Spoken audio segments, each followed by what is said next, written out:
je disais à Madame la représentante du PNUD, à Monsieur le directeur général de la Récré, à Madame la représentante de l'AFD, à mes chers collaborateurs ici présents, le secrétaire général du ministère, le directeur général de l'EDD et les autres collaborateurs et ainsi nos autres invités des autres départements des différents ministères et institutions de la République de Djibouti. Assalamu alaikum wa rahmatullahi wa barakatuh.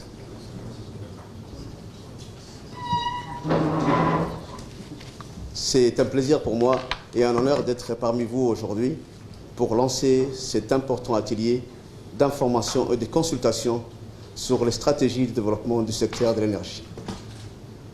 Je tiens avant tout à exprimer mes remerciements à nos partenaires ici présents aujourd'hui,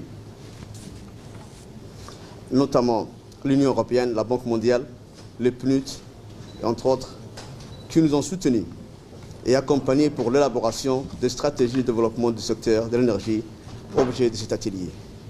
Mesdames et messieurs, avec une croissance économique d'environ 7% en 2018, l'énergie fournie à Djibouti. Donc je disais qu'avec une croissance économique d'environ 7% en 2018, l'énergie fournie à Djibouti, des opportunités uniques et des défis pour le développement durable.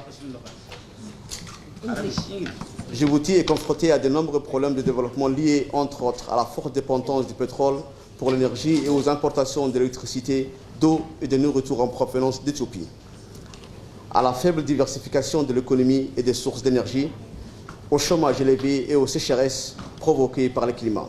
Pour relever ces défis, les programmes de développement de la vision 2035 placent Djibouti sur la voie du développement durable, en reformant ses systèmes de gouvernance et en développant son secteur privé.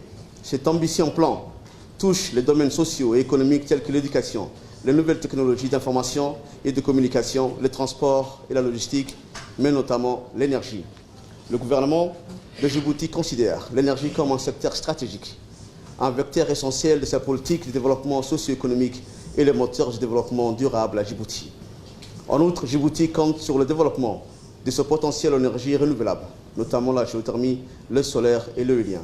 Cette énergie inépuisable, nous en avons besoin pour transformer la République de Djibouti en pays émergent capable de fournir de l'électricité moins chère à toutes les Djiboutiennes et tous les Djiboutiens, aux investisseurs ainsi qu'au secteur public et privé dans un avenir proche.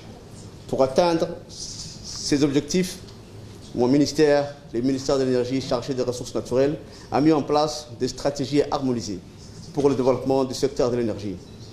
Ces stratégies ne sont pas une prescription excessive d'intervention, mais plutôt un cadre de programmation pour la mise en œuvre d'activités à moyen et à long terme nécessaires pour jeter les bases solides des investissements énergétiques des secteurs publics et privés à Djibouti. Elle vise à accroître les investissements du secteur privé dans l'énergie, à accélérer les réformes politiques et institutionnelles et créer un environnement propice pour que le secteur privé puisse investir à Djibouti.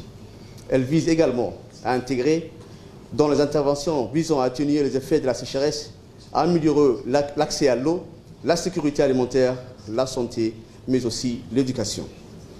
Ces cadres stratégiques devraient accélérer la réalisation de l'objectif consistant à utiliser 100% de l'énergie provenant de sources d'énergie renouvelables locales, principalement le solaire, l'éolien et la géothermie, pour compléter les importations d'hydroélectriques en provenance d'Éthiopie.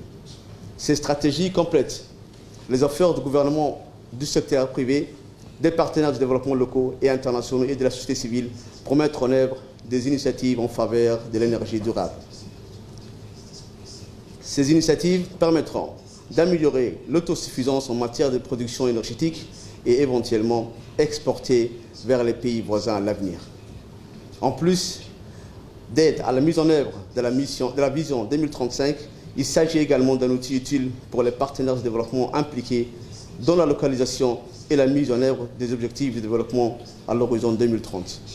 Mesdames et messieurs, nous devons nous donner les moyens pour assurer l'avenir des énergies renouvelables et donc de notre avenir à tous. Je suis pour ma part confiant. J'ai confiance en notre capacité à conjuguer nos efforts pour que les défis d'aujourd'hui soient nos prouesses de demain. Je souhaite plein succès aux discussions qui auront lieu aujourd'hui et demain et j'espère qu'elles déboucheront, Inch'Allah, sur des actions concrètes permettant le développement durable des énergies à Djibouti. Je voudrais juste compléter mon intervention pour dire que nous avons fait d'assez d'ateliers, beaucoup d'ateliers ces dernières années, mais je crois que nous n'avons pas encore atteint nos objectifs.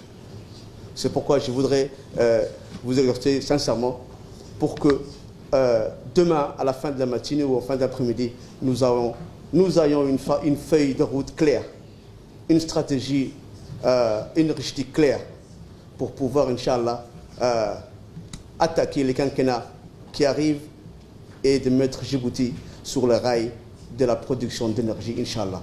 Merci à tous.